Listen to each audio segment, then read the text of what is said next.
Family of a Wrightstown teenager is looking for help to pay for her funeral. Authorities found 17-year-old Daniela Velazquez last week. She had been missing for 2 days. The Brown County Sheriff's Office believes Velazquez died of hypothermia. Investigators say she left her vehicle on the side of the road after going into a ditch on Blake Road during the early morning hours on January 29th. In a First Alert update, Brittany Schmidt reports on the fundraiser put together by her family.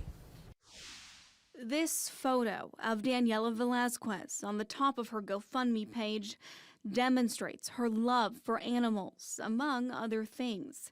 The 17-year-old's family describes her as a creative soul who had a passion for drawing and artwork, loved listening to music, and had aspirations of becoming a driver for a race team. While her family remembers her passion for living, her sister writes they are also trying to give Daniela the memorial she deserves, to honor her memory and say their last goodbyes. On the GoFundMe page, Daniela's sister says, quote, "We are reaching out to the community to help, as the family is not prepared to cover the unexpected funeral costs of Daniela's untimely death." Daniela's body was found last week after 2 days of searching for her in the Wrightstown area.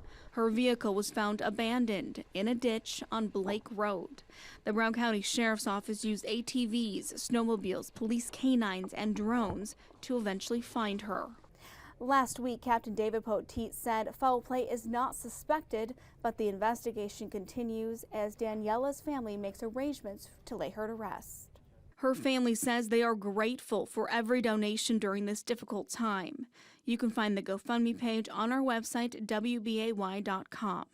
I'm Brittany Schmidt for Action 2 News.